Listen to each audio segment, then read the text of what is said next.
A 38-year-old mother from Alabama who has filed a lawsuit accusing Sean Diddy Combs and Jay-Z of raping her when she was 13 years old is speaking out to NBC News for the first time. I think that I've been quiet long enough about what I've been through, and it's been hard enough to be quiet. I stumbled upon Diddy's driver, who told me that I was exactly what Diddy was looking for. Jay-Z comes in and rapes me. He at that point I was fighting, trying to get away from him, and he put his hand over my mouth and told me to stop it, cut the shit. When he comes to a P. Diddy party, this is what happens.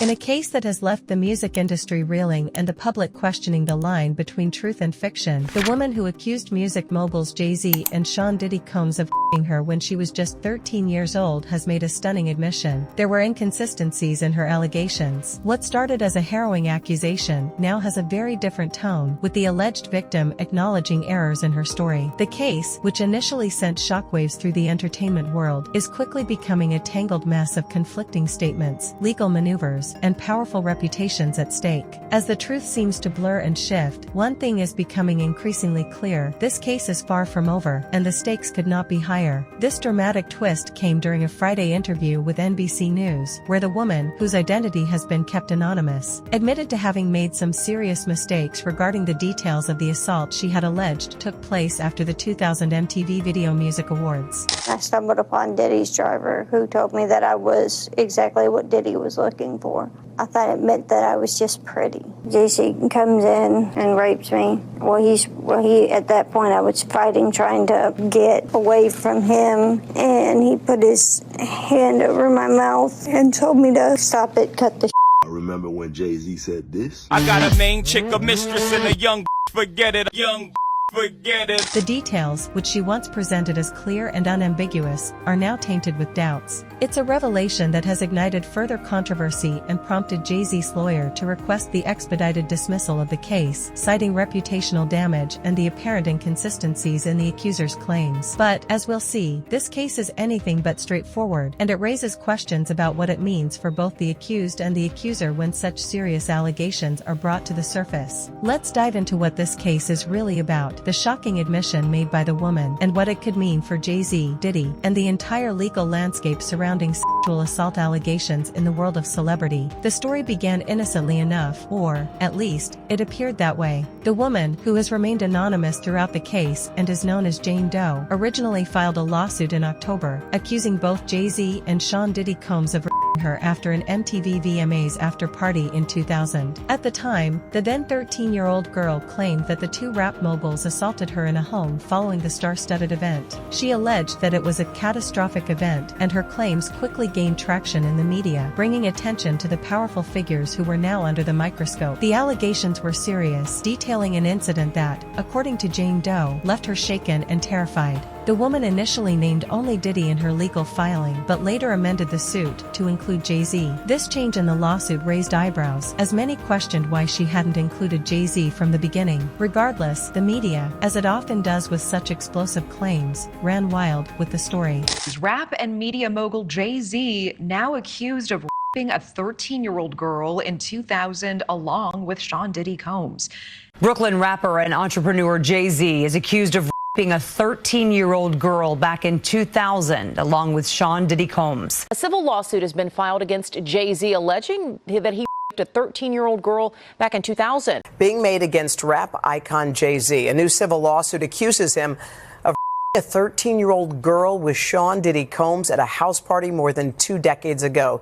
A 38-year-old mother from Alabama who has filed a lawsuit accusing Sean Diddy Combs and Jay-Z of raping her when she was 13 years old. In the wake of the original filing, both Jay-Z and Combs vehemently denied the accusations. Jay-Z's representatives called the claims false and part of a larger scheme to tarnish his reputation, while Combs' team consistently maintained his innocence, suggesting that he had been the victim of false accusations in the past. It seemed like a classic case of a celebrity attempting to protect their image, while the accuser fought to be heard and believed. But as time went on, the story started to unravel, though not in the way anyone expected. The plot took a significant turn when Jane Doe spoke out in an exclusive interview with NBC News. In this rare public statement, the woman admitted that there were inconsistencies in her story. She acknowledged that some details of the events she had initially described were inaccurate. An NBC News review of her account found inconsistencies with her allegations. She says that she went to the MTV Video Music Awards in 2000 to catch a glimpse of her favorite celebrities. The night of the 2000s VMAs, she says a friend drove her from Rochester, New York to Manhattan, a more than 5-hour drive. Her attorney provided NBC News with the name of the friend who has since died. The woman says she spoke to Combs's limo driver who offered her a ride to an after party. She went to a White House, she says, where she spoke to musicians Benji Madden and his brother. I'm talking to Benji Madden about his tattoo because, I have about his tattoo that's the Last Supper because I have a religious background. So it was just something to talk about. In a statement to NBC News, a representative of the Maddens confirmed that they did not attend the 2000 VMAs and that they were on tour in the Midwest at the time. At the after party, she says she had a drink that made her feel woozy. Then she says Combs and Carter took turns raping her while a female celebrity watched. After the alleged rapes, she says she ran to a gas station where she called her father, who picked her up and drove her home.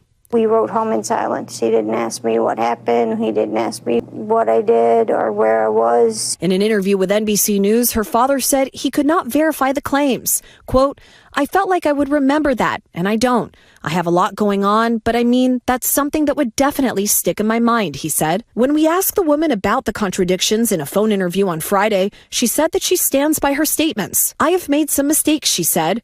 "Honestly, what is the clearest is what happened to me."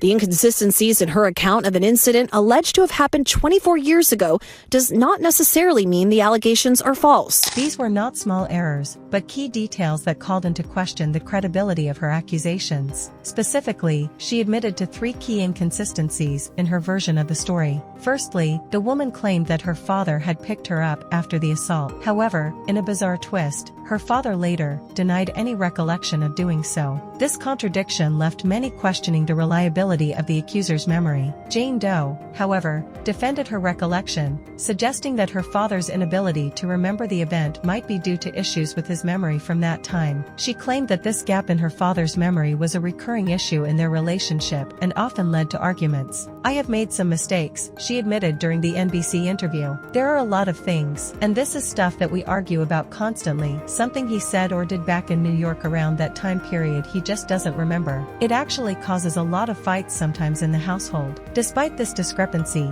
the woman continued to assert that her recollection of the event was mostly accurate, adding that her father's forgetfulness did not invalidate the trauma she had experienced. Secondly, the woman claimed to have spoken with Benji Madden, a member of the band Good Charlotte, at the after party where the alleged assault took place. However, Madden's representative swiftly responded, stating that he and his brother, Joel Madden, were on tour at the time and couldn't have attended the after party in question. The discrepancy in her statement regarding Madden's presence raised further doubts about the accuracy of her recollection. "Honestly, what is the clearest is what happened to me and the route that I took to what happened to me," the woman told NBC News. "Not all of the faces there are as clear." This admission of uncertainty and the acknowledgement of a possible misidentification was a crucial moment in the case. While she still maintained the core of her accusations, her acknowledgement that she might have been mistaken in identifying certain people at the event made her story less certain. Secondly, the woman claimed to have spoken with Benji Madden, a member of the band Good Charlotte,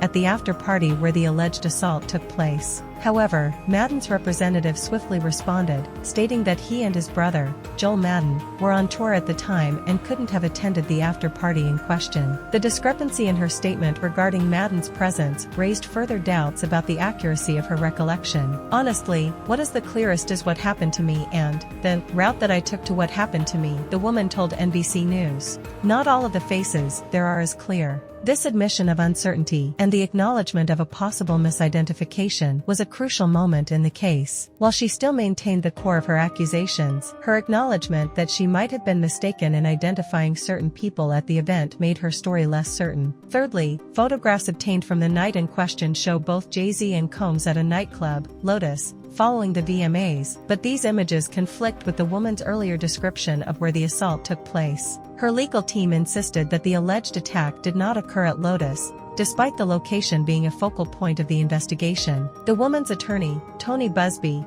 emphasized that they had never claimed the incident occurred at Lotus, but this continued confusion surrounding the location only further complicated the case. The legal fallout from the woman's admission was swift. Jay-Z's attorney, Alex Spiro, immediately filed a request for the case to be dismissed with urgency. In a letter filed with the New York court, Spiro sought to shorten the usual 21-day filing deadline for the case's dismissal to just 1 day, citing the significant damage caused to Jay-Z's reputation by the public nature of the accusations. Today's stunning public disclosures and severe ongoing harm to Mr. Carter's reputation, Spiro wrote in the letter, make the need for expedited dismissal clear. This request, coming so quickly after the inconsistencies were revealed, made it clear that Jay-Z's legal team was ready to fight aggressively to clear his name. For Jay-Z, the case was no longer just about defending himself against a woman's accusations. It was about repairing the damage to his image that had already been done by the media frenzy. Meanwhile, Combs' legal representatives maintained their firm stance that he was innocent of the charges. A representative for Combs told Page 6 that it was the second time this week that a Busby plaintiff has been exposed, referring to the attorney representing the woman in the case. Despite these accusations, Busby maintains his commitment to his clients, and his firm has stated that they will continue to investigate the case and gather corroborating evidence, should it exist. The future of this case remains uncertain, but what's clear is that the reputations of two of the most influential figures in music, Jay-Z and Diddy, are hanging in the balance. While both men have denied the allegations, the public nature of the case, combined with the woman's dramatic admission of inconsistencies, has already caused irreparable damage to their images. As for Jane Doe, her courage in coming forward and speaking about her experiences is undeniable, but the inconsistencies in her story raise important questions about how her accusations should be handled in the court of law and public opinion. The case has also sparked broader conversations about how accusations of sexual assault are handled, especially when it involves high-profile individuals. The legal process in such cases is complex, and questions about the reliability of evidence, witness testimonies, and even memory have emerged. When inconsistencies arise, how should the justice system balance between believing the victim and ensuring a fair defense for the accused? For now, the legal teams of Jay-Z and Diddy continue to push for the case's dismissal, while Busby remains steadfast in defending his client's claims. The battle in the courtroom is just one aspect of the case, however.